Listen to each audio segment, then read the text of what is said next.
আপনার আব্বা আপনার আম্মা মধুর বাসরে চলে গেছে, বিবাহ বন্ধনে আবদ্ধ হয়ে গেছে, কাজী সাহেব বিবাহ পড়াইছে, ইমাম সাহেব দোয়া করে দিয়েছে, সবাই মিলে বরযাত্রী গিয়ে সব কারবার শেষ, বিয়ে শাদী শেষ, নববধূকে ঘরে নিয়ে আসা হলো। আপনার আব্বা আপনার আম্মাকে একটা বাসর ঘরে দেওয়া হলো, দুইজন মিলে মধুর বাসরে ঢুকে গেল, মধুর মিলনে লিপ্ত হয়ে গেল। মেডিকেল সায়েন্স বলে তারা যখন মধুর মিলনে লিপ্ত হলো, বাবার পিঠ থেকে মায়ের বুক থেকে 2 ফোঁটা পানি সবেগে নির্গত হয়ে মায়ের ইন্টেনসিভ কেয়ার, মায়ের সুরক্ষিত দুর্গ, মায়ের রেহেমের ভিতরে 2 ফোঁটা পানি দৌড় দিয়ে গিয়া একসাথে হয়ে গেছে। মেডিকেল সায়েন্স বলে পিতার পানির ভিতরে থাকে শুক্রাণু, মায়ের পানির ভিতরে থাকে ডিম্বাণু, শুক্রাণু আর ডিম্বাণুর মিলনে জীবনের পয়দা হয়। মেডিকেল সায়েন্স বলে এক এক ফোঁটা পানির ভিতরে কোটি কোটি জীবন থাকে। যখন দৌড় দিল পানি, মায়ের রেহেমের মুখটা খুলে গেল, একটা জীবন দৌড় দিয়ে ভিতরে ঢুকে গেল। আল্লাহর কুদরত, আল্লাহ মুখটার সাথে সাথে বন্ধ করে দিলেন। একটা জীবন ঢুকার পরে রেহেমের মুখটা বন্ধ হয়ে গেল, বোতলের মুখ বন্ধ, বাকি জীবনগুলা চতুর্দিক দিয়ে দৌড়তে আছে। ওই যেইটা ভিতরে ঢুকছে ওটারে চোখ পাক দেয়, চোখ রাঙ্গায়, ধমক দেয়, কয় বাইরে আসো, তুমি ঢুকে গেছো, আমাদেরকেও ঢোকাও। ভাই, আল্লাহর কুদরত, দৌড়া দৌড়ি করে করে রাগ দেখাইয়া বাকিগুলো মরে যায়। ওই যুদ্ধ করে একটাই জিতে যায়, ওই জীবনটাই তোমার জীবন, আমার জীবন, ঠিক কিনা? তুমি এমনি এমনি এমনি ঠিক যুদ্ধ হয়েছে, তোমার লোকে ঘুষে ঘুষি হয়েছে, তোমার সাথে মারামারি হয়েছে, কুস্তি হয়েছে, সবাই হেরে গেছে, তুমি জিতে গেছো। তুমি জিতে গেছো বলে দুনিয়াতে এসেছো, নাইলে তুমি ওখানেই মরে যেতা, ঠিক কিনা বলে? তুমি জিতে গেছো। এখন 2 ফোঁটা পানি, কোরআন বলছে এই 2 ফোঁটা পানি 1 ফোঁটা রক্ত হয়ে যায়, 1 ফোঁটা রক্ত 1 টুকরা গুস্ত হয়ে যায়। এই গুস্ত আস্তে আস্তে প্রলম্বিত হয়, বড় হয়। এটার ভিতরে নাক হয়, মুখ হয়, চোখ হয়, কান হয়, হাত হয়, পা হয়, এবং আল্লাহ ফুক দিয়ে তার রূহ তার ভিতরে ঢুকিয়ে দিলেন। সুবহানাল্লাহ বলবেন? বান্দা এখন রূহ পেয়েছে, বান্দা এখন জীবন পেয়েছে। মা রাতের বেলা ঘুমিয়ে পড়েছে, হঠাৎ করে বাবা হাত দিয়া দেখে মা নাই। গেল কই, গেল কই? পেটের ভিতরে সন্তান এখন বড় হইতেছে, মাথা দিয়ে ঢুস মারে, হাঁটু দিয়ে গুতা মারে, মায়ের কলিজায় লাগে, মার ঘুম ভেঙে যায়। জানালার শিক ধরে দাঁড়াইয়া দাঁড়াইয়া কান্দে, ও মুসলমান, তুমি এখন পেটের ভিতরে বড় হচ্ছ, তোমার তো খাবার লাগবে। তুমি তো জানো না তোমার যে খাবার দরকার, বান্দার কি দরকার, বান্দা নিজেও জানে না। তোমার যে খাবার দরকার তুমি জানো না, তোমার মাও জানে না, তোমার আব্বাও জানে না। তোমার মায়ের পেটের ভিতরে দিয়ে আব্বা চলে গেছে বিদেশ, বাবা কত খবর নয় মোবাইলে, আব্বার শরীর কেমন, আম্মার শরীর কেমন, মুরগির বাচ্চাগুলো সব আছে নাকি, ডিম পাড়ার সময় হয়েছে নাকি, দুধ রাখো নাকি রোজ করে, বাজারে কয় টাকা বাকি হয়েছে দোকানে, তোমার চেহারা কালো হয়ে গেছে, এখনো কি ফেয়ার এন্ড লাভলি দাও না? কত আলাপ চলতে আছে, কিন্তু বাচ্চা পেটের ভিতরে বড় হয়। একবার বাবা বিদেশ থেকে জিগায় না, আমার পেটের, তোমার পেটের বাচ্চা, আমার সন্তান কি খায়? সুবহানাল্লাহ বলবেন? বাবা কত কথা কয়, কিন্তু পেটের বাচ্চা তুমি যে বড় হচ্ছ, বাবা একবার ফোন করে জিগায় না কি খায়। মায়েরও খবর নাই, মা পেটের বাচ্চা নিয়ে চলে গেছে গার্মেন্টসে, বাবা চলে গেছে বিদেশে, সবাই রান্না করে বোঝার বোঝার খায়, পেটের ভিতরে বাচ্চা কি খাবে কারো খবর নাই, আল্লাহ তো দরকারও নাই। তোমার পেটের বাচ্চা কি খাবে তোমার চিন্তারও দরকার নাই, কারণ বান্দা আমার, চিন্তাও আমার। বান্দা কার? কথা কন কার? আল্লাহ কয় চিন্তাও। তুমি চিন্তা করে পারবা না তো, মায়ের পেটের ভিতরে তুমি খাওয়া বাকি, কত মেশিন আবিষ্কার হয়েছে, কিন্তু মায়ের পেটের ভিতরে বাচ্চাকে খাওয়াবে এই মেশিন এখন আবিষ্কার। কি আল্লাহ এটা, কেমন আল্লাহ? বান্দার কি দরকার বান্দা জানে না। বান্দার খাবারের দরকার চাওয়ার আগে পরিমাণ মতো যিনি ওই জায়গায় দিয়ে দেন তিনি।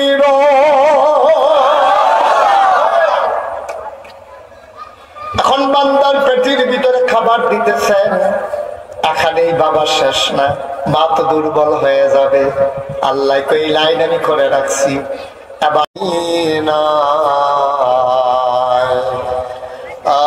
আশিক যদি হইতে পারো,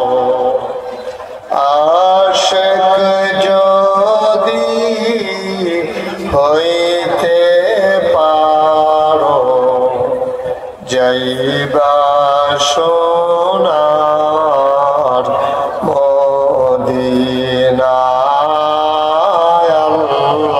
আল্লাহুম্মা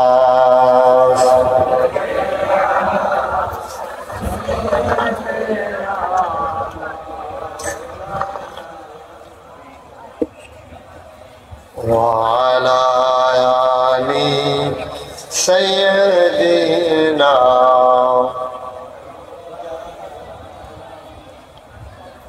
وعلى آل سيدنا مولانا بلغ العلا بكماله كشف الدجى بجماله حسنت جميع خصاله صلوا عليه قدرت کی تماشا ہے مدینہ کی گلی میں جنت کی نمونہ ہے مدینہ کی گلی میں بلغ العلا بکمالہ کشف الدجى بجمالہ حسنت جميع خصالہ صلوا علیہ سلموا یا قوم بل صلوا علی صدر الامین مصطفى ما جاء إلا رحمة للعالمين اللهم صل وسلم وبارك عليه لا إله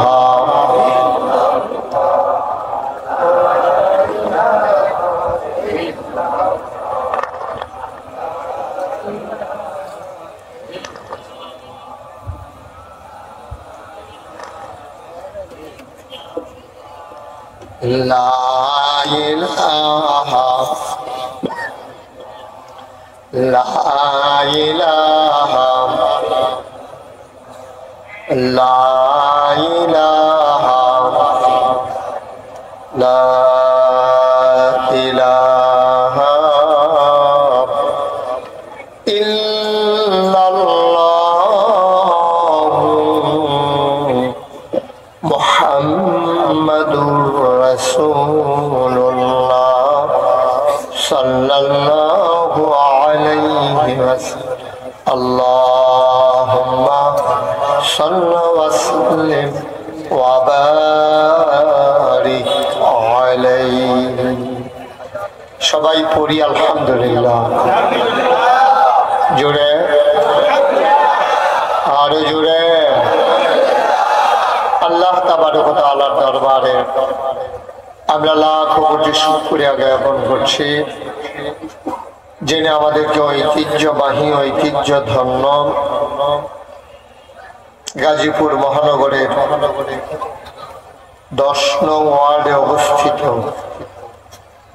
ফাইজিয়া মাদ্রাসার উদ্যোগে 12তম বার্ষিক ওয়াজ ও দোয়ার মাহফিল উপলক্ষে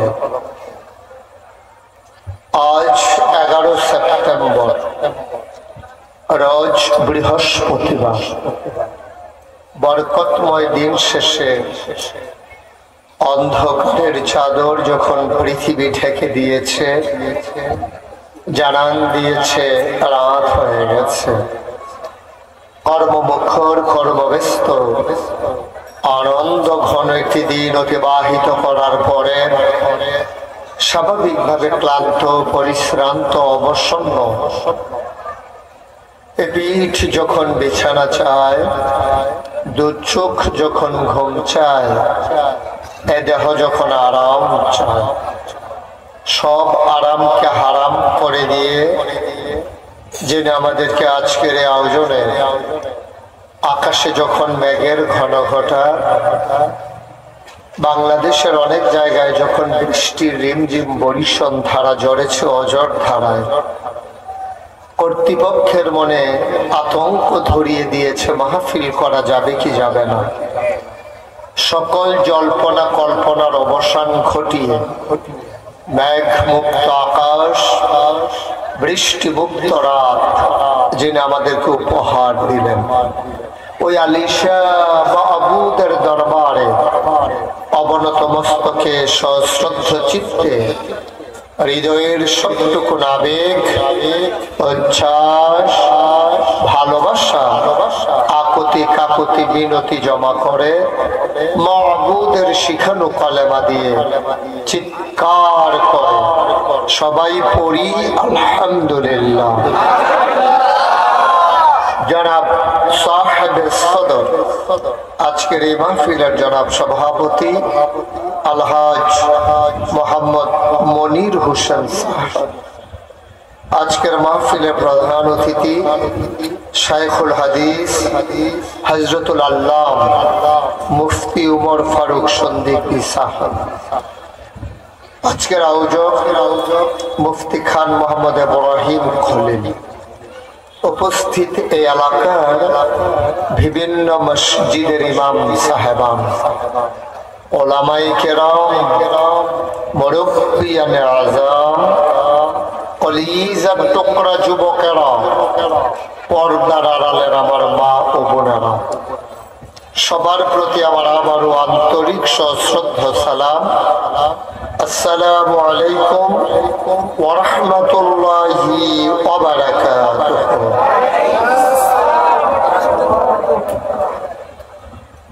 আপনাদের গাজীপুরে এই জায়গাটিতে আমার আর কখনো আসা হয়ে ওঠেনি। গাজীপুর জেলায় অনেক জায়গায় আমার আসা হয়েছে। গত পরশুদিন আমি কাপাসিয়াতে মাহফিল করে গিয়েছি,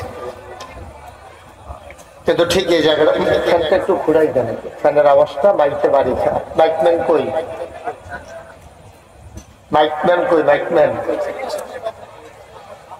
বুস্টার দিও না এবং ইকো দিও না, শুধু মাইক দাও। যদিও আমি এখানে প্রথম এসেছি, ইকোটা বন্ধ করে দাও। আমি আসার পরে এসে দেখলাম যে অধিকাংশ মুখ আমার পরিচিত মুখ। আপনাদের আতিথেয়তা, আপনাদের বরণ করে নেওয়া আমাকে মুগ্ধ করেছে, অভিভূত করেছে।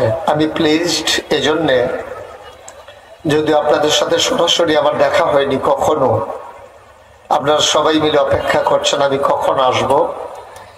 আমি আরো আগেই আসার কথা ছিল, কিন্তু রাস্তায় যানজটের কারণে, যেটা আমার হাত ছিল না, এজন্য আটকা পড়ে গিয়েছিলাম। এই অনাকাঙ্ক্ষিত দেরির জন্য দুঃখবোধ প্রকাশ করছি। বন্ধুগণ, খুব মনোযোগের সাথে আমরা কথা শুনব। যারা দাঁড়িয়ে আছি, দয়া করে আমরা রাস্তায় একজন লোকও দাঁড়িয়ে থাকবো না। যারা মাহফিলের কর্তৃপক্ষ আছেন, দয়া করে এই যে সামনে আবার বরাবর যারা দাঁড়িয়ে আছেন রাস্তায়, সবাইকে নিয়ে আসতে হবে। সবাই আসেন, ভিতরে এসে বসেন। কথা বুঝেন নাই না? কথা শুনে না নাকি? আপনারা যারা রাস্তায় দাঁড়িয়ে আছেন, হ্যাঁ এই আপনাদের কথাই বলতেছিলাম এতক্ষণ। হ্যাঁ উনি শুনে মিনিট খানেক দেরি হয়, শুনে না বলা যাবে না। আপনারাও বসেন। এই পার্শ্বে মাদ্রাসার যারা দায়িত্বশীল আছেন, এই যে বাচ্চাগুলোকে বসাই দেন। এই যে ভাই বসেন, একজন লোকও দাঁড়াই থাকা যাবে না, সবাই বসেন। আপনি বসেন, আপনারা এই দেয়ালটা ছেড়ে বসেন, লোকজন দেখতে পাচ্ছে না আমাকে। যে দয়া করে মাহফিল কর্তৃপক্ষ যারা আছেন, দুই একজন লোক ওই রাস্তায় যান, না হলে এটা মাহফিলের পরিবেশ থাকবে না। আমি যখন কথা বলবো পিন পতন নিস্তব্ধতার মাঝে কথা হবে ইনশাআল্লাহ। খরগোশের মতো কান খাড়া করে, মাছের মতো নিষ্পলক নয়নে আমরা কথা শুনবো। পারস্পরিক কোনো কথা বলবো না।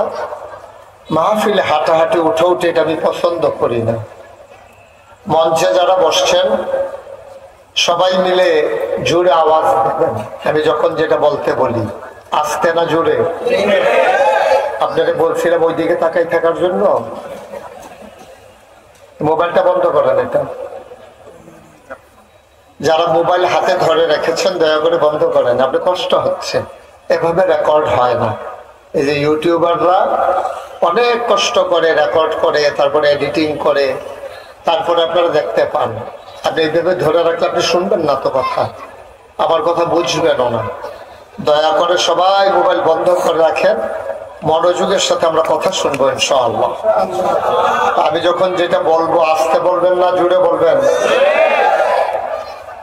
দুই একজন বলবেন না, সবাই মিলে।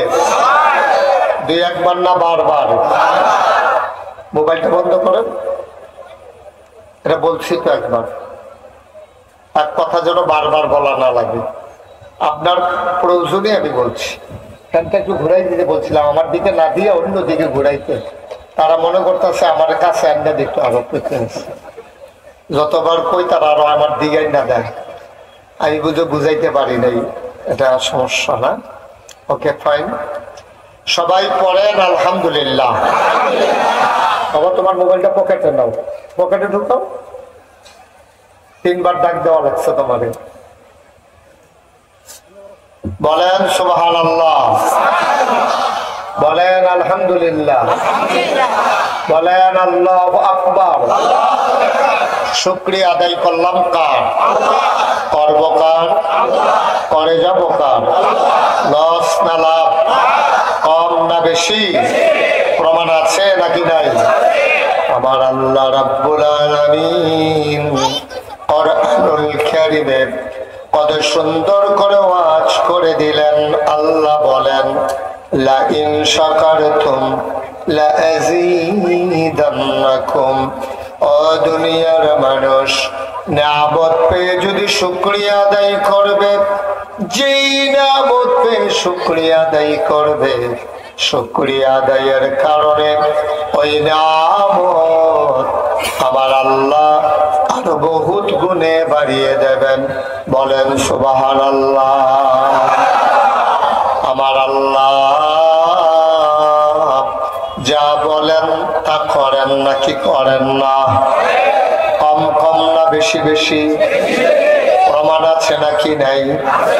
কুরআনুল কারীমে 30 পারায় সূরা বুরুজের শেষ অংশে আল্লাহ কত সুন্দর করে ওয়াজ করে দিলেন। আল্লাহ বলেন ফাআলুল লিমা ইউরিদ। আমার আল্লাহ এমন আল্লাহ, তার যা মন চায় ওই কাজটাকে আমার আল্লাহ বেশি বেশি করে দেন। বলেন সুবহানাল্লাহ। আল্লাহ দুনিয়ার মানুষের মতো না। দুনিয়ার মানুষ বলে একটা করে আর একটা, ঠিক কিনা? অসুখে পড়লে একরকম, ভালো হয়ে গেলে আরেক রকম, বিপদে পড়লে একরকম, বিপদ দূর হয়ে গেলে আরেক রকম, রাতের আধারে একরকম, দিনের আলোতে আরেক রকম, নদী পার হওয়ার আগে একরকম, নদী পার হয়ে গেলে আরেক রকম, নির্বাচনে দাঁড়াইলে একরকম, পাশ করার পরে আরেক রকম, ঠিক কিনা? দুনিয়ার মানুষ এক এক সময় এক এক রকম। আমার দিকে একটু ঘুরে বসেন। আপনি কি মন খারাপ? এরা মরহুমের মতো যে বইয়া দিচ্ছেন, আপনি ঘুরে বসেন আমার দিকে, ঘুরে আপনার ভিতরে চলে যান জায়গাতে, আপনিও ঘুরেন আমার দিকে। বোঝেন নাই? ঘুরেন, বোঝেন নাই? যে কোনো কথা দিয়ে 3 বার পর লাগে, বুঝলাম না।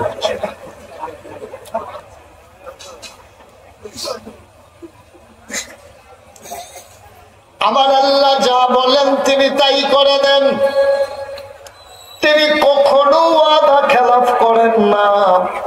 ওয়াদা খেলাফ করা আমার আল্লাহর জন্য শোভাও পায় না। তিনি নিজেই নিজের ব্যাপারে ওয়াজ করে দিলেন, ইন্নাকা লা তুখলিফুল মিআদ। আমার আল্লাহ এমন আল্লাহ, তিনি যা ওয়াদা করেন, ওয়াদার খেলাফ করা আমার আল্লাহর জন্য শোভা পায় না। বলেন সুবহানাল্লাহ। এই আল্লাহ আছেন নাকি নাই? ছিলেন নাকি ছিলেন না? থাকবেন নাকি থাকবেন না? আরে এই লোকটা কথা কয় না, ফানের আব্বার হাইলাইতে আছে সাপাইয়া। হ্যাঁ, কথা বলেন। আপনারা 3 বার ইশারা দিলাম, আপনি একটা ভাব বেরো বোঝা দিচ্ছেন। ভালো না লাগলে উঠে যান, আর থাকলে মন দিয়া থাকেন। আমার আল্লাহ আছেন নাকি নাই? ছিলেন নাকি ছিলেন না? থাকবেন নাকি থাকবেন না? আবার এই আল্লাহ কয়জন? জোরে কন, আর জোরে, মধুর সুরে, সবাই মিলে। কোন প্রাণ উজাড় করা গলা ছেড়ে দিয়ে মধুমাখা কণ্ঠে আকাশ বাতাস প্রকম্পিত করি, রাতের নিস্তব্ধতা ছিন্ন ভিন্ন করে। চলো সবস্বরে সবাই মিলে আল্লাহর একটা ডাক দেয়, আল্লাহ। ও প্রাণের আল্লাহ, তুমি লাম ইয়ালিদ ওয়ালাম ইউলাদ ওয়ালাম ইয়াকুল লাহু কুফুয়ান আহাদ। তিনি কারো থেকে জন্ম নেন নাই, তিনি কাউকে জন্ম দেন নাই। ও বন্ধু, দুনিয়ায় পীরের মতো পীর হয়, নেতার মতো নেতা হয়, মন্ত্রীর মতো মন্ত্রী হয়, এমপির মতো এমপি হয়। আমার আল্লাহর কি মতো হয়? আমার আল্লাহর কি নমুনা হয়? আমার আল্লাহর কি ডুপ্লিকেট হয়? আমার আল্লাহর কি মডেল হয়? আমার এই আল্লাহ কয়জন? জোরে কন, আর জোরে, মধুর সুরে, সবাই মিলে মন প্রাণ উজাড় করে গলা ছেড়ে দিয়ে চলো সবাই মিলে জানিয়ে দেই, লা ইলাহা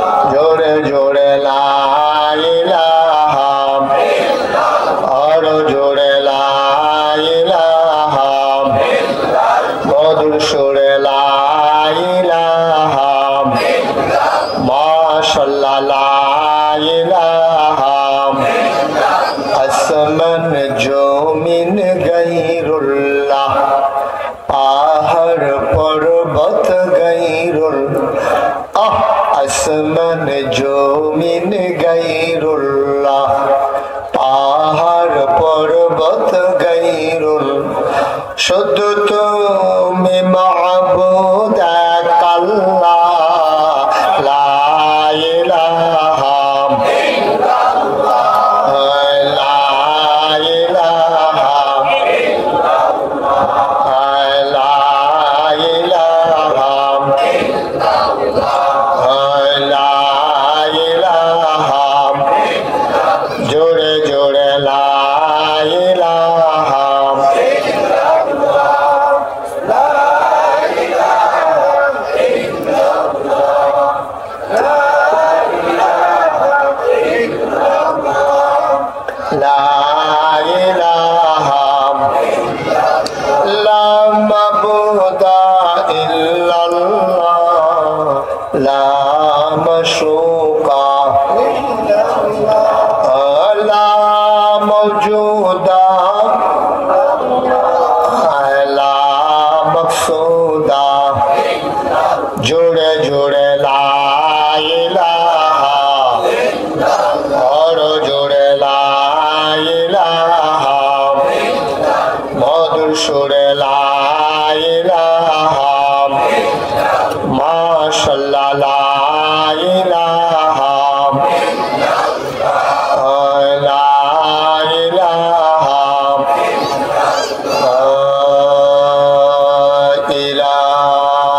সবাই পড়েন আলহামদুলিল্লাহ।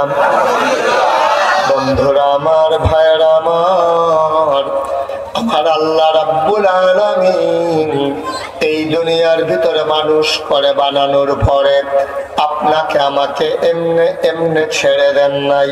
কোন পথে গেলে জান্নাত, কোন পথে গেলে জাহান্নাম, কোন পথে গেলে লাভ আর কোন পথে গেলে লোকসান, কোন পথে ভালো, কোন পথে মন্দ, কোন পথে কল্যাণ, কোন পথে অকল্যাণ, কোন পথে শিরক বিদআত, কোন পথে তাওহীদের রিসালাত, কোন পথে কুফর আর কোন পথে ইসলাম জানানোর জন্য আমার আল্লাহ যুগে যুগে নবী এবং রাসূল পাঠাইছেন। বলেন সুবহানাল্লাহ। 1,24,000 বলেন আর 2,24,000 বলেন, যত নবী এবং রাসূল পাঠিয়েছেন সবাইকে আল্লাহ একটা অনন্য বৈশিষ্ট্য, স্পেশাল কোয়ালিটি, আলাদা একটা গুণ আল্লাহ নবীদেরকে দান করেছেন শরীয়তের ভাষায়। এটাকে বলে মুআজিজা। বলেন সুবহানাল্লাহ। একজন নবীও পাবেন না যাদেরকে সাধারণ মানুষের মতো করে পাঠিয়েছেন। যেমন শুরু হয়েছে আদম আলাইহিস সালাম দিয়া, ওনার 2টা বিখ্যাত উপাধি আছে। একটা হলো আবুল বাশার, তিনি হলো মানুষের আব্বা। সুবহানাল্লাহ বলবেন না? আদম আমাদের কি হয়? সবাই একটু কথা বললেন, আদম আমাদের কি হয়? মঞ্চে যারা আছেন না কইলেও সারবো নাকি? আমি কিন্তু অনেক মাহফিল ওই মঞ্চের তারা কয় না কেড়ে তারারে নামাইয়া নিচের থেকে অন্য তুলছি। অনেক মাহফিল এই কারবার হয়েছে। এখন আপনারা কি থাকবেন না নাইবেন অন্যরা জায়গা দিবেন? বিশাল জামাত নেই। জি জি জি, কি বলছি বুঝছেন আপনারা? আওয়াজ দিয়ে মঞ্চের তারা ডাবল আওয়াজ দিবেন, নিচের তারা যদি দেয় একবার আস্তে আপনারা দিবেন ডাবল বলিও। এত ওসাদ বইও যদি আওয়াজ না বার হয় তো আপনারা কি গাছ তুলন যাবো? বলেন সুবহানাল্লাহ। আমার দিকে ঘুরে বসতে হবে, আমি এবার সাইয়া সাইয়া ওয়াজ করি তো বদব্বাস। ডাক্তার দেখাইছি তো এই রূপ ভালো হইতো না। আরেকটু পিছনে পেছনে গিয়ে আমার দিকে তাকান, এই হুজুরদের জায়গা দেন। হ্যাঁ মাশাআল্লাহ, হ্যাঁ ঠিক আছে। আমার দিকে আমার দিকে ওয়াজ এখন আপনি হ্যাঁ বসা গেছেন দিতে। মাশাআল্লাহ, ওলামায়ে কেরাম রৌনক বক্স মেহমানেরা আল্লাহর খাস মেহরবানি হাজির হয়েছেন। আমি প্রাউড ফিল করছি, আমার মতো একটা ছোট্ট মানুষ আমার কথা শোনার জন্য ওলামায়ে কেরাম দলবদ্ধ ভাবে এসেছেন। আমি প্রাউড ফিল করছি, আমি গর্ববোধ করছি। এটাই হচ্ছে ওলামায়ে কেরামদের সম্পর্ক। বলেন আলহামদুলিল্লাহ। আপনারা যত এফএস লাগাইতেন স্যার, আমরা কিন্তু হ্যাঁ নগিয়ে একখান নই। আমরা আলেম ওলামাদের ভিতরে কোনো বিভেদ ছিল না। বিভিন্ন সোশ্যাল মিডিয়ার সুবাদে বিভিন্ন ভাবে সাংবাদিক বন্ধুগণ তারা নানান ভাবে নানান কথা দিয়া আলেমদের ভিতরে বিভেদ সৃষ্টি করতে চায়, ঠিক কিনা বলেন? কিন্তু যারা আমরা বিশ্বাস করি আমাদের আল্লাহ কয়জন? আওয়াজ করে কোন? আপনারা কি 2-3 জন নাকি আল্লাহ? আরে লোকগুলারে দিয়ে তো বিপদে পড়ে গেছি। একটু আওয়াজ দিয়ে না, এই মঞ্চে যারা আছেন আপনারা তো আওয়াজ দিলে তখন তো মঞ্চটা ভাঙ্গা ফোড়নের কথা। লোক তো কম উঠেন নাই মোটামুটি। আমাদের আল্লাহ কয়জন? নবী কয়জন? কিতাব কয়টা? কিবলা কয়টা? তো দিন কয়টা? তো সবই দিয়ে আমাদের এক। আমাদের আল্লাহ এক। আমাদের হুজুরদের যেই আল্লাহ আপনাদেরও সেই আল্লাহ, কুমিল্লার যে আল্লাহ গাজীপুরেরও সেই আল্লাহ। সুবহানাল্লাহ বলবেন না? তাহলে আমাদের আল্লাহ এক, নবী এক, কিবলা এক, কাবা এক, কোরআন এক, দিন এক। তাহলে আজকে থেকে বাংলাদেশের 18 কোটি মানুষ, টেকনাফ থেকে তেতুলিয়া, রূপসা থেকে পাথুরিয়া, সুন্দরবন থেকে বান্দরবন, যারাই আমরা ঈমান এনেছি আমরা সবাই মিলে এক, ঠিক কিনা?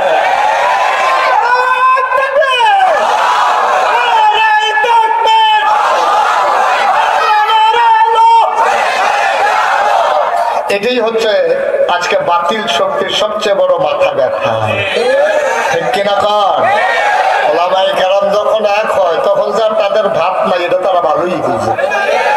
এই জন্য সবচেয়ে বড় মাথা ব্যথা এখন ওদের কিভাবে নিজেদের ভিতরে ডিভিশন তৈরি করা যায়।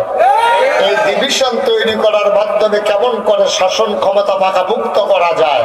ঘুঘু তুমি বারবার ধান খেয়েছো, এবার আর সেই সুযোগ দেওয়া হবে ইনশাআল্লাহ। আপনারা আলেম ওলামাদের সাথে আছেন না? সবাই পড়ে না আমিন, জোরে পড়ে না আমিন। তো যেই কথাটুকু বলছিলাম, আমাদের যত নবী এবং রাসূল এসেছেন সবাইকে এক একটা অনন্য বৈশিষ্ট্য, স্পেশাল কোয়ালিটি, যাদেরকে শরীয়তের ভাষায় যেটাকে বলা হয় মুআজিজা, এমন কোন নবী নাই আল্লাহ অনন্য বৈশিষ্ট্য দেন নাই। যেমন আদম, উনি আমাদের কি হয়? আব্বা। আমি বলছিলাম সবাই একটু আওয়াজ দিয়ে বললেন, এই ছেলেটার একটা ঠুয়া দেন, তার একটা ঠুয়া দেন। তার কতবার বেড়ে এক কথা কোয়া লাগে, 14 বার কইতে ভাল লাগে। হ্যাঁ, মনে করছো অন্য হুজুর, হুজুর সিনচত্তা বেড়া সিফা দিয়া বইয়া তা আপনাকে দাঁড়াই থাকবেন এই নিয়তে আসছেন? জায়গা আছে তো সামনে বসেন। ফজর পর্যন্ত ওয়াজ করে তাদের খারাপ তো পড়ায় ফালাই দেওয়া যেত, তখন দেখলো জীবনে মাফিল দাঁড়াইল না। সবাই পড়ে না আমিন, জুড়ে। তাহলে আদম আমাদের কি হয়? আমাদের আব্বা হইল 4 জন। আমাদের আব্বা কয়জন? 1 নম্বরে আদম হইল আদি পিতা, তারপরে ইব্রাহিম উনি হলেন জাতির পিতা। আমাদের জাতির পিতার কি নাম? কি ভুলে কি আরেক কাজে পড়ে নাকি? কত চেষ্টা করছে, ভূমি হয় অজময় না, ঠিক কিনা কর? কত চেষ্টা যে করছে জাতির পিতার মুখস্থ করানোর লেগিয়া, এটা গোলার নিচে আর নামে না, ডুগিল্লা চাইছে বাড়ি আইয়া পড়ে, ঠিক কিনা কর? আমরা বলেছি বাংলাদেশের মানুষ আর গোটা বিশ্বের 200 কোটি মুসলমান ইব্রাহিম ছাড়া আর কাউকে জাতির পিতা মানে না, ঠিক? সুতরাং আমাদের আব্বারা কয়জন? 1 নম্বরে আদি পিতা আদম, 2 নম্বরে জাতির পিতা ইব্রাহিম, 3 নম্বরে রূহানি পিতা নবী মুহাম্মদুর রাসূলুল্লাহ, আর 4 নম্বরে হলো যার যার আব্বা তার যার যারটা তার। এটা মিলান যেত না, একজনেরটা একজনের একরকম, যার যারটা তার। আমার কথা বুঝেন তো সবাই না? ইউটিউবে আমার ওয়াজ শুনেছেন কে কে দেখে একটু হাত উঠাত। ও বাবা রে, তা আমি হুজুরে বাদ দিচ্ছেন আর আগে বাদ দিচ্ছি না? আমরা 2 জন পাওয়া গেছে ওয়াজ না শুনুন না। আমিন কর, জোরে কর। তাহলে আমার কথা তো সব বুঝেন না? আচ্ছা, তারপরে আমি বুঝাইয়া চেষ্টা করবো বলার জন্য। আমি আবার বুঝানের ভিতরে ভালো, অনেক হুজুরে সামনের বুঝানি সুন্দর হয়। সবাই বলেন মারহাবা। তাইলে সকল নবীকে আল্লাহ এক একটা বৈশিষ্ট্য দিয়েছেন। যেমন আদামু সফিউল্লাহ, আবুল বাসার 2টা আব্বা, 2টা। নূহ আদমের সানি, ইব্রাহিম খলিলুল্লাহ, ইসমাইল জবিউল্লাহ, মূসা কালিমুল্লাহ, ঈসা রূহুল্লাহ। সুবহানাল্লাহ বলবেন না? ইউসুফ নবীর দিলেন সৌন্দর্য, দাউদ নবীর দিলেন সুন্দর কণ্ঠ, সুলাইমান নবীর দিলেন রাজত্ব। আবু সালমান জানতে মন চায়, এক এক নবীর এক একটা দিলেন। আমার যিনি নবী, আপনার যিনি নবী, আমাদের যিনি নবী, বিশ্ব নবী, যিনি ইমামুল মুরসালিন, যিনি খাতামান নবিয়্যিন, যিনি রাহমাতুল লিল আলামিন, আমার নবীরে কি দিলেন আমরা গাজীপুরের মানুষ জানতে চাই নাকি চাই না? সব নবীরে সব দিলেন, আমার নবীরে কি দিলেন এটা জানার অধিকার আমাদেরও। আমরা শেষ নবীর উম্মত পাইয়া লাস্টে দিয়ে আইসি দীক্ষা আপনি কিছু দিবেন না, এটা আমরা মানি না। আমাদের নবীরও লাগবে নাকি লাগবে না? আল্লাহ রাব্বুল আলামিন যেন ডাকে কয়, ও বান্দারা জানতে চাও তোমার নবীরে কি দিছি? সকল সাহাবীন, তাবিঈন, তাবে তাবিঈন, উম্মাহাতুল মুমিনিন, আইম্মে মুজতাহিদিন, আইম্মে শরীয়ত, সালফে সালিহিন, উলামায়ে মুতাকাদ্দিমিন, মুতাআখিরিন, ইমাম সাহেবান, মুফাসসিরিনে কেরাম, মুহাদ্দিসিনে কেরাম, মুফতিয়ানে আযম, সবাই মিলে একমত হয়ে গেল 1,24,000 বলো আর 2,24,000 বলো, সকল নবী এবং রাসূল মিলে যা আমার নবীজি একাই তা। কথা বললেন না কেউ, দয়া করে আমাকে একটু সুযোগ দেন। আমি ছোট মানুষ পিছে দেখে ও কথা বলে ডর করে, তো আমার ডর দেখা গেল আপনার আমিন কর, খুব খেয়াল করে কথা শুনবেন ইনশাআল্লাহ। তাহলে সকল নবী এবং রাসূল মিলে যা, আমার নবীজি একাই, তাহলে বুঝা গেল সব নবীর যা আছে আমার নবীর তা আছে নাকি নাই। এটা দুই একটু তালাশ করে দেখি তো আছে কিনা। এই পৃথিবীর ভিতরে সবাই আমরা একটা কথা জানি, সবচেয়ে সুন্দর নবীর কি নাম? তাহলে সবচেয়ে সুন্দর নবীর নাম হলো ইউসুফ। সুবহানাল্লাহ বলবেন না? আচ্ছা দেখি আমার নবীর মাঝে সৌন্দর্য আছে নাকি নাই, জানার দরকার আছে নাকি নাই। ইউসুফ নবী সবচেয়ে সুন্দর, এই কথা শত সিদ্ধ প্রসিদ্ধ একটা কথা। আবার নবীর থেকে এই ব্যাপারে হাদিসও এসেছে। আমাদের নবীর ছিল 11 জন স্ত্রী, 2 জন নবীর জীবদ্দশায় ইন্তেকাল করেছেন, 9 জনের সাথে আমার নবী একসাথে সংসার করেছেন। এই 9 জনের ভেতরে 11 জনের ভেতরে সবচেয়ে বুদ্ধিমতী কিন্তু বয়স কম, ওনার নাম হইল আম্মা জানা আয়েশা রাদিয়াল্লাহু তাআলা আনহা। সুবহানাল্লাহ। ওনার বয়স কম কিন্তু বুদ্ধি বেশি। 6 বছর বয়সে বিয়ে হয়েছে, 9 বছর বয়সে সংসার শুরু করেছে। আম্মা জানা আয়েশার যখন বয়স 18, নবী দুনিয়া থেকে বিদায় নিয়ে নিয়েছে। সুবহানাল্লাহ কইয়া যখন সুবহানাল্লাহ, যেখানে যেটা বলা লাগে আমার জন্য দেরি করেন না, হ্যাঁ, যার যার বুঝ মতো তেতে বইলা ফেলাইয়েন, বলেন সুবহানাল্লাহ। আম্মা জানা আয়েশার বয়স 18, নবী দুনিয়াতে নাই। এই আম্মা জানা আয়েশার আল্লাহ তো বুদ্ধি দিছিল, 2210টা হাদিস আম্মা জানা আয়েশা থেকে বর্ণিত হয়েছে। নবী একদিন ডাকা কয়, সাহাবারা তোমরা কি তোমাদের আম্মা আয়েশা কি চিনো নাকি? কই চিনবো না কেন, আমাদের নানার নাম হইল আবু বকর সিদ্দিক, আপনি হইলেন আমাদের রুহানি পিতা, আপনার স্ত্রী হইল আম্মা জানা আয়েশা, ওনার আপনি আদর করে ডাকেন হুমায়রা। সুবহানাল্লাহ। কেন চিনবো না ওনাকে? ওনাকে তো আমরা চিনি। কয় ওনার ব্যাপারে জানো নাকি? কয় হ্যাঁ সব জানি। কয় না সব জানো না, তোমরা আয়েশাকে চিনে যাও, তরকারির ভিতরে লবণটা যেমন দরকারি, মরিচ ছাড়া তরকারি হয় ঝাল হয় না, হলুদ ছাড়া তরকারি হয় রং ধরে না, গরম মশলা ছাড়া তরকারি হয় সুবাস ছড়ায় না, লবণ না দিলে তরকারি যেমন মুখে দেওয়া যায় না, তরকারির ভিতরে লবণটা যেমন দরকারি, ইসলামের ভেতরে তোমাদের আম্মা আয়েশা তেমন দরকারি। অর্থাৎ লবণ ছাড়া যেমন তরকারি হয় না, আয়েশা ছাড়া ইসলাম হয় না। সুবহানাল্লাহ বলবেন না? কোন জায়গায় গোসল করা লাগবে আমরা জানতাম না, কখন মানুষটা নাপাক হয় আমরা শিখতাম না, সব আম্মা জানা আয়েশা আমাদেরকে শিখিয়ে দিয়েছেন। সুবহানাল্লাহ কয় না? সব তিনি জানিয়ে দিয়েছেন। নবীর প্রাইভেট যে কথাগুলো একটু তিনি গোপন করেন নাই। এই জন্য আম্মা জানা আয়েশাকে নবী খুব বেশি আদর করতেন। মাঝে মাঝে নবী যখন আল্লাহর মাঝে বিলীন হয়ে যেতেন, ফানা ফিল্লাহ, আল্লাহর মাঝে যখন নিজেকে বিলীন করে দিতেন, অনেক সময় তিনি কোনো মানুষকে চিনতে পারতেন না। কাছাকাছি আসার পরে আবার স্থিতি অবস্থায় তিনি সব মনে পড়তো, সব বুঝে নিতেন। এশার নামাজের পরে আম্মা জানা আয়েশার ঘরের দরজায় এসে দাঁড়ালেন, আসসালামু আলাইকুম ওয়া রাহমাতুল্লাহ বলে দরজায় সালাম দিলেন। এটাই হচ্ছে ঘরে ঢোকার আদব। আপনি যার ঘরে ঢুকবেন দরজায় দাঁড়াইয়া আগে সালাম দেবেন।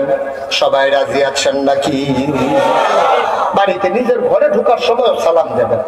আজকে সালাম দিতে সুবিধা হবে, কারণ এই মহল্লার যারা আছেন আপনি তো জীবনে কোনোদিন সালাম দিছেন না, তো এবারই তো সালাম শুনলে ডরানোর কথা, কিন্তু আজকে আমি মাইকে বলে দিতেছি আপনারা গিয়ে সালাম দেবেন। উনি ভয় পাওয়ার কিছু নাই, সালাম দিতে লজ্জা লাগে না, পারবেন না ইনশাআল্লাহ? দরজা দাঁড়ায় সালাম দিবেন, আসসালামু আলাইকুম ওয়া রাহমাতুল্লাহ। উনি হয়তো মনে মনে কইব জীবনে যেই কাম না যদি এই কাম, কারবারটা কি বুঝলাম না কিচ্ছু, কোনো সমস্যা নেই। নবীজি গিয়ে সালাম দিচ্ছেন, সালাম দিছে পরে আম্মা জান আয়েশা দরজা খুলে দিচ্ছেন। নবীজি খুব মজার কথা, গভীর মনোযোগ দিয়ে শুনেন। নবীজি আম্মাজান আয়েশাকে দেখে বললেন, মা নাম কে? তুমি কে? আয়েশাকে জিজ্ঞেস করতেছে, তুমি কে? সুবহানাল্লাহ করা। নবীজিকে আয়েশাকে চিনেন না? তিনি ফানা ফিল্লাহ, আল্লাহর মাঝে নিজেকে বিলীন করে নিয়েছেন। তার নিজস্ব অস্তিত্বকে তিনি আল্লাহর মাঝে হারিয়ে ফেলেছেন। তিনি আম্মাজান আয়েশার মতো যারা সবচেয়ে বেশি আদর করতেন, ওনার জিগায় মা নামতে তুমি কি? সুবহানাল্লাহ বলবেন না? আম্মাজান আয়েশা মজা করে। নবীজি আম্মাজান আয়েশার জন্য খুব আনন্দ করতেন, মাঝে মাঝে দৌড় দিতেন, এই রাস্তায় জায়গা থেকে ওই জায়গায় দৌড় দিতেন। কখনো নবী ফার্স্ট হতেন, কখনো আম্মাজান আয়েশাকে ফার্স্ট করিয়ে দিতেন। আম্মাজান আয়েশা খুশি মনে বলতেন আমি ফার্স্ট, নবী মনে মনে বলতেন আমি না জানি তুমি কেমনে ফার্স্ট। আমি যদি দৌড় দিই তুমি পারবা, পৃথিবীর কোন মানুষ পারবে আমার সাথে দৌড়াইয়া? আমি তো ইচ্ছে করে পিছনে পড়ে যাই, তুমি যেন খুশি হয়ে যাও। সুবহানাল্লাহ বলবেন। খুব মজা করতেন নবীজি। একদিন মসজিদে নববীর পাশে কুস্তি খেলা হচ্ছে, হাদিস। নবীজি এসে বললেন, আয়েশা খেলা দেখতে মন চায়? তাদের উড়না জড়িয়ে নাও। আম্মাজান আয়েশা উড়না দিয়ে নিজেকে আবৃত করে নিলেন, নবীজির পেছনে পেছনে নিয়ে গেলেন। নবীজি উপর হয়ে বসলেন, আর আম্মাজান আয়েশা নবীর মাথার উপর দিয়া নবীর উপরে ঝাপটে মেরে খেলা দেখলেন অনেকক্ষণ। সুবহানাল্লাহ বলবেন না? তখন নবীজি অনেকক্ষণ পরে বললেন, আয়েশা চলো ঘরে চলে যাই। তখন নবীজি ঘরে চলে গেছেন। তো আদর করতেন আম্মাজান আয়েশাকে, কারণ 6 বছর বয়সে বিয়ে হয়েছে, 9 বছর বয়সে সংসার হয়েছে। সুবহানাল্লাহ বলবেন না? যেই কথাটা বলার উদ্দেশ্য আমার, তা আম্মাজান আয়েশা ওনাকে দেখে বলতেছেন, মা নামতে তুমি কে? আম্মাজান আয়েশা কই মজা করেন? তা আমি মজা পারি না, আপনি যেমন পারেন আমিও তো পারি। ভাই এদিকে, এটা না কথা হইলো, আমরা ভিতরে একটা চুক্তি হইলো যে আমরা একজন আরেকজনের দিকে চাইয়া থাকি, আপনি দুই দিকে চাইয়া দিচ্ছেন। আমিন কর। তার নবী যখন বললেন তুমি কে? আম্মাজান আয়েশা কই দেখে আমিও মজা করি। আম্মাজান আয়েশা বললেন, আনা আয়েশা, আমি আয়েশা।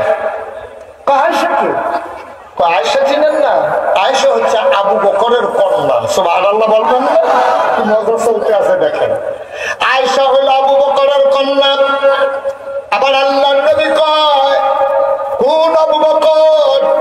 আর আয়েশার কি কোন নাম আছে নাকি? আয়েশা হইল আপনার আদরের হুমায়রা। নবীজি আদর করে হুমায়রা ডাকতেন, লাল সুন্দরী। এমনি আম্মাজান আয়েশা সুন্দরী ছিলেন। আবার নবী ডাকতেন আমার হুমায়রা, আমার হুমায়রা। নবীজিকে আম্মাজান আয়েশা বলে আপনার হুমায়রা হইল আয়েশা। আয়েশাকে আবু বকরের কন্যা। আবু বকরকে? আবু বকর মুহাম্মদের সাহাবা। মুহাম্মদকে? সুবহানাল্লাহ কয় না?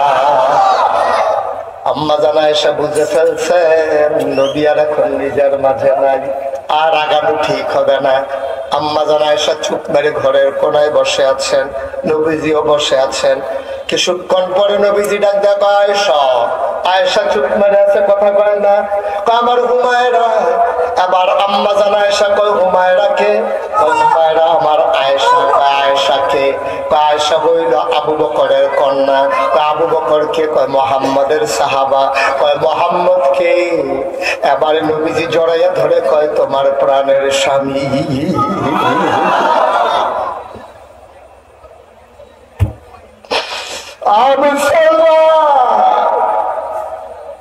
আমি বলছিলাম সকল নবী এবং রাসূল মিলে যা, আমার নবীজি একাইতা।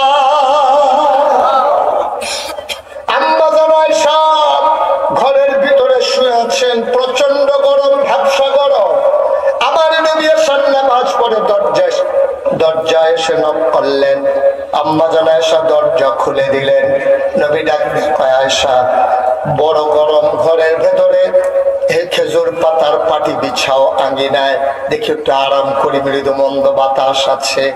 ঘরের সামনে পাটি বিছানো হলো। আম্মাজান আয়েশা আসন পেতে বসলেন। নবীজি কুলের ভিতরে মাথা রাখলেন। আল্লাহর নবী আনন্দে শুয়ে আছেন। আম্মাজান আয়েশা এত কাছে পেয়ে কপালের ভিতরে আস্তে করে টিপে দিচ্ছেন, চুলের মাঝে আঙ্গুর দিয়ে বিলি কেটে দিচ্ছেন, নবী আনন্দে চোখ বন্ধ করে আছেন। আম্মা জানা এসা কয় চতুর্দশী পূর্ণিমার চাঁদ আকাশে হাসে, ফকফকা জ্যোৎস্না মৃদু মন্দ বাতাস, এমন আবহাওয়া মজার আবহাওয়া পাওয়া যায় না। নবীর সাথে একটু মজা করে কথা কই দেখি। আম্মা জানা এসা কয় ইয়া রাসূলুল্লাহ ইয়া হাবিবাল্লাহ, ইউসুফ নবী নাকি খুব সুন্দর। সুবহানাল্লাহ বলবেন না? কয় হ ইউসুফ নবী অনেক সুন্দর। আপনিও তো সুন্দর। সন্দেহ আছে নাকি? কয় না না, ইউসুফও সুন্দর আপনিও সুন্দর, ইউসুফও নবী আপনিও নবী, তো সমান সমান হয়ে গেল। আপনি না বলে সেরা নবী। ইউসুফও সুন্দর আপনিও সুন্দর, ইউসুফ নবীও নবী আপনিও নবী, তো পার্থক্য কি দুইজন তো একই রকম? আবার আল্লাহর নবী মুচকি হাসি দিয়া কয় শোনো শোনো শোনো, ইউসুফও সুন্দর আমিও সুন্দর, ইউসুফ নবী আমিও নবী, পার্থক্য হইল আমি হইলাম ইউসুফ নবীর নবী।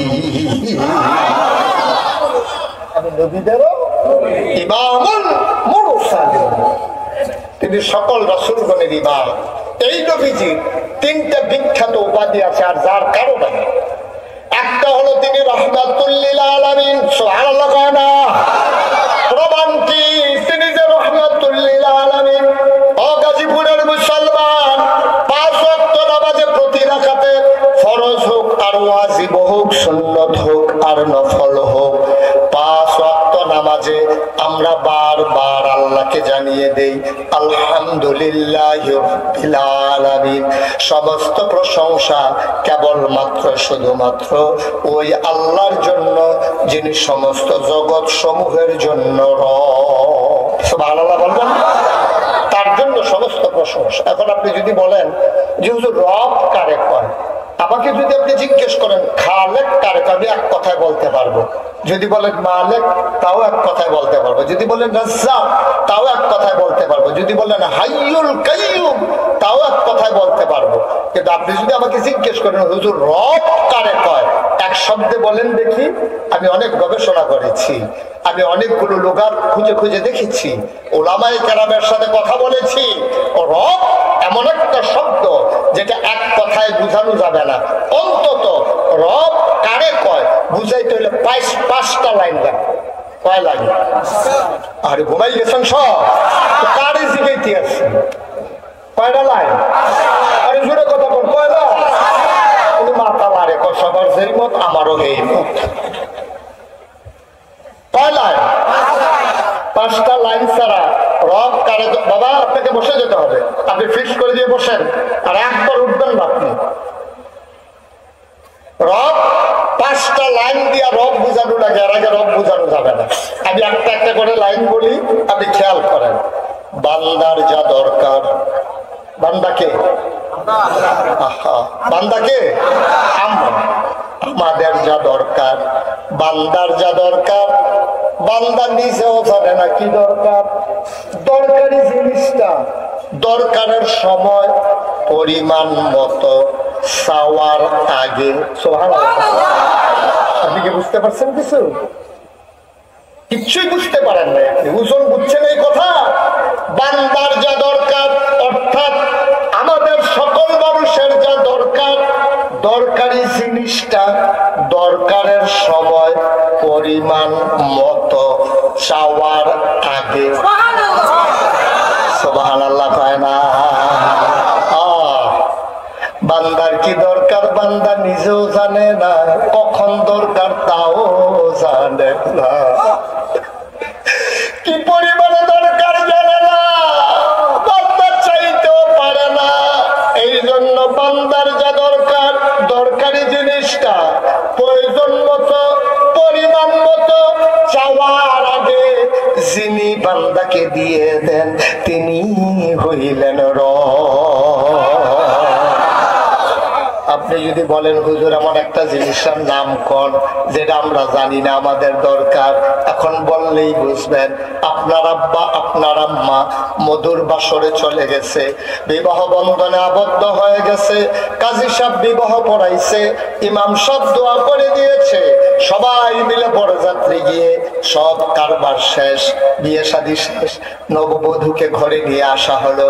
আপনার আব্বা আপনার আম্মাকে একটা বাসর ঘরে দেওয়া হলো। দুইজন মিলে মধুর বাসরে ঢুকে গেল, মধুর মিলনে লিপ্ত হয়ে গেল। মেডিকেল সায়েন্স বলে তারা যখন মধুর মিলনে লিপ্ত হলো, বাবার পিঠ থেকে মায়ের বুক থেকে 2 ফোঁটা পানি সবেগে নির্গত হয়ে মায়ের ইন্টেনসিভ কেয়ার, মায়ের সুরক্ষিত দুর্গ, মায়ের রেহেমের ভিতরে 2 ফোঁটা পানি দৌড় দিয়ে গিয়া একসাথে হয়ে গেছে। মেডিকেল সায়েন্স বলে পিতার পানির ভিতরে থাকে শুক্রাণু, মায়ের পানির ভিতরে থাকে ডিম্বাণু। শুক্রাণু আর ডিম্বাণুর মিলনে জীবনের পয়দা হয়। মেডিকেল সায়েন্স বলে এক এক ফোঁটা পানির ভিতরে কোটি কোটি জীবন থাকে। যখন দৌড় দিল পানি, মায়ের রেহেমের মুখটা খুলে গেল, একটা জীবন দৌড় দিয়ে ভিতরে ঢুকে গেল। আল্লাহর কুদরত, আল্লাহ মুখটার সাথে সাথে বন্ধ করে দিলেন। একটা জীবন ঢুকার পরে রেহেমের মুখটা বন্ধ হয়ে গেল, বোতলের মুখ বন্ধ। বাকি জীবনগুলা চতুর্দিক দিয়ে দৌড়তে আছে। ওই যেইটা ভিতরে ঢুকছে ওটারে চোখ পাক দেয়, চোখ রাঙ্গায়, ধমক দেয়, কয় বাইরে আসো, তুমি ঢুকে গেছো, আমাদেরকেও ঢোকাও। ভাই, আল্লাহর কুদরত, দৌড়া দৌড়ি করে করে রাগ দেখাইয়া বাকিগুলো মরে যায়। ওই যুদ্ধ করে একটাই জিতে যায়, ওই জীবনটাই তোমার জীবন, আমার জীবন, ঠিক কিনা? তুমি এমনি এমনি এমনি ঠিক হবে, যুদ্ধ হয়েছে, তোমার লোকে ঘুষে ঘুষি হয়েছে, তোমার সাথে মারামারি হয়েছে, কুস্তি হয়েছে, সবাই হেরে গেছে, তুমি জিতে গেছো। তুমি জিতে গেছো বলে দুনিয়াতে এসেছো, নাইলে তুমি ওখানেই মরে যেতা, ঠিক কিনা বলে? তুমি জিতে গেছো। এখন 2 ফোঁটা পানি, কোরআন বলছে এই 2 ফোঁটা পানি 1 ফোঁটা রক্ত হয়ে যায়। 1 ফোঁটা রক্ত 1 টুকরা গোশত হয়ে যায়। এই গোশত আস্তে আস্তে প্রলম্বিত হয়, বড় হয়। এটার ভিতরে নাক হয়, মুখ হয়, চোখ হয়, কান হয়, হাত হয়, পা হয়, এবং আল্লাহ ফুক দিয়ে তার রূহ তার ভিতরে ঢুকিয়ে দিলেন। সুবহানাল্লাহ বলবেন? বান্দা এখন রূহ পেয়েছে, বান্দা এখন জীবন পেয়েছে। মা রাতের বেলা ঘুমিয়ে পড়েছে, হঠাৎ করে বাবা হাত দিয়া দেখে মা নাই। গেল কই, গেল কই? পেটের ভিতরে সন্তান এখন বড় হইতেছে, মাথা দিয়ে ঢুস মারে, হাঁটু দিয়া গুতা মারে, মায়ের কলিজায় লাগে, মার ঘুম ভেঙে যায়। জানালার শিক ধরে দাঁড়াইয়া দাঁড়াইয়া কান্দে, মুসলমান, তুমি এখন পেটের ভিতরে বড় হচ্ছ, তোমার তো খাবার লাগবে। তুমি তো জানো না তোমার যে খাবার দরকার, বান্দার কি দরকার, বান্দা নিজেও জানে না। তোমার যে খাবার দরকার তুমি জানো না, তোমার মাও জানে না, তোমার আব্বাও জানে না। তোমার মায়ের পেটের ভিতরে দিয়ে আব্বা চলে গেছে বিদেশ, বাবা কত খবর নয় মোবাইলে, আব্বার শরীর কেমন, আম্মার শরীর কেমন, মুরগির বাচ্চাগুলো সব আছে নাকি, ডিম পাড়ার সময় হয়েছে নাকি, দুধ রাখো নাকি রোজ করে, বাজারে কয় টাকা বাকি হয়েছে দোকানে, তোমার চেহারা কালো হয়ে গেছে, এখনো কি ফেয়ার এন্ড লাভলি দাও না। কত আলাপ চলতে আছে, কিন্তু বাচ্চা পেটের ভিতরে বড় হয়। একবার বাবা বিদেশ থেকে জিগায় না, আমার পেটের, তোমার পেটের বাচ্চা, আমার সন্তান কি খায়? সুবহানাল্লাহ বলবেন? বাবা কত কথা কয়, কিন্তু পেটের বাচ্চা তুমি যে বড় হচ্ছ, বাবা একবারও ফোন করে জিগায় না কি খায়। মায়েরও খবর নাই, মা পেটের বাচ্চা নিয়ে চলে গেছে গার্মেন্টসে, বাবা চলে গেছে বিদেশে, সবাই রান্না করে বোঝার বোঝার খায়, পেটের ভিতরে বাচ্চা কি খাবে কারো খবর নাই, আল্লাহ তো দরকারও নাই। তোমার পেটের বাচ্চা কি খাবে তোমার চিন্তারও দরকার নাই, কারণ বান্দা আমার, চিন্তাও আমার। বান্দা কার? কথা কন কার? আল্লাহ কয় চিন্তাও। তুমি চিন্তা করে পারবা না তো, মায়ের পেটের ভিতরে তুমি খাওয়াবা কি? কত মেশিন আবিষ্কার হয়েছে, কিন্তু মায়ের পেটের ভিতরে বাচ্চাকে খাওয়াবে এই মেশিন এখন আবিষ্কার কি? আল্লাহ এটা কেমন আল্লাহ? বান্দার কি দরকার বান্দা জানে না, বান্দার খাবারের দরকার চাওয়ার আগে পরিমাণ মতো যিনি ওই